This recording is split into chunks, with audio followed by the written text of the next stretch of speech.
warahmatullahi wabarakatuh. Halo semuanya, pada kesempatan kali ini saya Rahayu akan membahas dan menjawab soal ujian tengah semester mata kuliah ekonomi makro. Pertama, mengenai konsep. Ekonomi makro adalah cabang ilmu ekonomi yang mempelajari aktivitas ekonomi secara keseluruhan dalam suatu negara.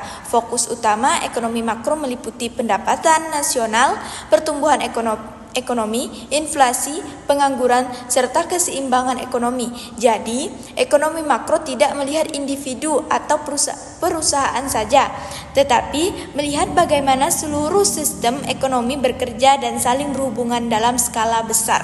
Kedua, tentang kebijakan ekonomi. Dalam ekonomi makro terdapat beberapa kebijakan penting yang digunakan pemerintah untuk mengatur perekonomian. Yang pertama adalah kebijakan fiskal, yaitu kebijakan yang berkaitan dengan penerimaan dan pengeluaran negara seperti pajak dan belanja pemerintah. Tujuannya adalah untuk mengatur dan pertumbuhan ekonomi dalam pemerataan pendapatan. Yang kedua adalah kebijakan moneter, yaitu kebijakan yang dilakukan oleh bank sentral untuk mengontrol jumlah uang beredar dan suku bunga. Kebijakan ini bertujuan untuk menjaga stabilitas harga dan mengendalikan inflasi. Yang ketiga adalah kebijakan perdagangan luar negeri, yaitu kebijakan yang mengatur kegiatan ekspor dan impor agar neraca perdagangan tetap seimbang dan menguntungkan negara. Dan yang keempat adalah kebijakan sektoril, yaitu kebijakan yang langsung menyentuh kegiatan produksi, distribusi, dan konsumen barang serta jasa dalam perekonomian. Ketiga, upaya pemerintah dan mengelola perekonomian dalam meningkatkan pendapatan nasional pemerintah dan mendorong investasi, meningkatkan produksi serta mengembangkan sektor-sektor unggulan.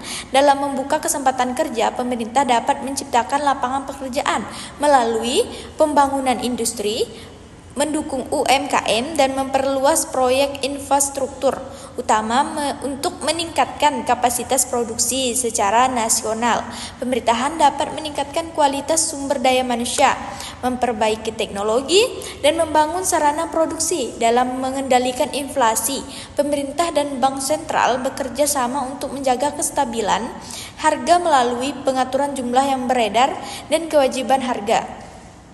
Untuk menjaga kestabilan ekonomi, pemerintah mengombinasikan kebijakan fiskal dan moneter agar tidak terjadi krisis ekonomi. Dalam menyeimbangkan neraca pembayaran, pemerintah berupaya meningkatkan ekspor serta mengurangi ketergantungan terhadap impor. Keempat, manfaat mempelajari ekonomi makro. Dengan mempelajari ekonomi makro, kita dapat memahami kondisi ekonomi suatu negara, mengetahui penyebab inflasi dan pengangguran, serta mampu menganalisis kebijakan pemerintah. Selain itu, ilmu ini juga membantu kita dapat mengembali keputusan ekonomi yang lebih bijak, baik seperti individu maupun sebagai bagian dari masyarakat. Kelima, peran mahasiswa dalam mendukung pertumbuhan ekonomi Indonesia. Nah, sebagai mahasiswa, kita memiliki peran penting dalam pembangunan ekonomi. Kita dapat meningkatkan kualitas diri melalui pendidikan, mengembangkan kreativitas dan inovasi, serta menciptakan peluang usaha.